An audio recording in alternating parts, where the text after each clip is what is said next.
இயேசு வாழ வைக்கிறவர். ஒரு சின்ன ஒரு விசுவாச நம்பிக்கை, என் இயேசு என் பாவத்தை சாபத்தை திருவிழை ஏற்றுக்கொண்டு நம்பிட்டா போதுங்க, சாபம் மாறிடும். ஆமாங்க, எத்தனை கோடி பணம் இருந்தாலும், எவ்வளவு கோடி செல்வம் இருந்தாலும் சாபத்தை யாராலும் எவராலும் மாற்ற முடியாது. ஏன் தெரியுங்களா? இயேசுதான் சாபமானார். நமக்காக இயேசு மாத்திரம்தான் சாபமானார். அநேக பாருங்க, குடும்பங்கள சாபம் தொடர்ந்து கொண்டே இருக்கும், அதற்கு முடிவே இருக்காது.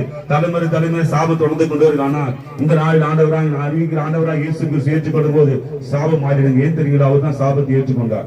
இயேசு மனு கொடுத்ததுக்காக சாபத்தை ஏற்றுக்கொண்டாருங்க. ஆமாங்க, நம்ம சாபத்தை அக்கிரமத்தை ஏற்றுக்கொண்டார். அதை நம்பிட்டா போதுங்க. ஆமா, அந்த சாபம் மாறிடும். இயேசு நம்பிட்டா போதும். என்ன நம்பிக்கை? இயேசு எனக்காக சாபமானார், எனக்காக சிலுவையில் அடிக்கப்பட்டார், நொறுக்கப்பட்ட, எனக்காக ரத்தம் சிந்தினார் என்று நம்பிட்டா போதுங்க, பாவம் சாபம் மறைந்துடுங்க. ஆமா, அதுக்காக இயேசு உங்களை தேடி வந்திருக்கிறார். நம்பிட்டா போதும். இயேசு நம்மள ரொம்ப நல்லவர்.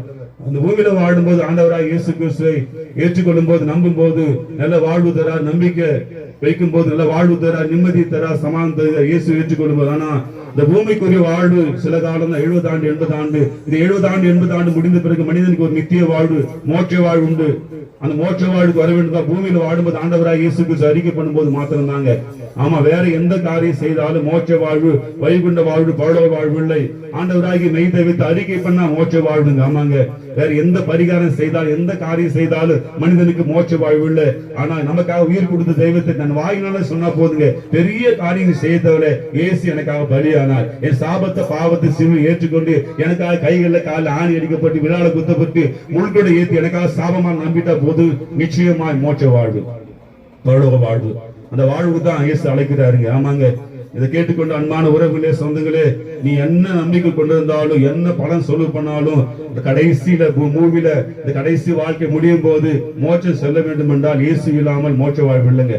ஆமாங்க, மனிதனுடைய வாழ்க்கை மண்ணோடு மண் முடிகிற வாழ்க்கையில மனிதனுக்கு ஒரு வாழ்வு, நித்திய வாழ்வு, வைகுண்ட வாழ்வு, மோட்ச வாழ்வு. அந்த வாழ்வுக்கு வர வேண்டும் பூமியில வாழும்போது ஆண்டவராகிய இயேசு கிறிஸ்து ஏற்றுக்கொள்ளும் போது மாத்திரம் தாங்க.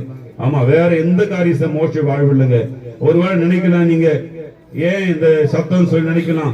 ஆமா, இயேசு வர போகிறாருங்க, அதற்காக தான் சத்தம். இயேசு மீண்டும் வர போகிறார், அதற்காக தான் சத்தங்க. இதை கேட்க அன்பான உறவுகளே, சொந்தங்களே, இயேசு வர போகிறார். நமக்காக உயிர் கொடுத்த தெய்வம், சிலுவையில் ரத்தம் சிந்தின தெய்வம் இயேசு வர போகிறார் பாருங்க. ஆமா, எனக்காக உனக்காக துடியாய் துடித்து ஜீவனை கொடுத்த தெய்வம் இயேசு வர போகிறார். இயேசு வருவதற்கு முன்பாக ஏற்றுக்கொள்ளுங்கள், அவர் தான் மெய்யான தெய்வம். ஆமா, இயேசுதான் மெய்யான தெய்வங்க.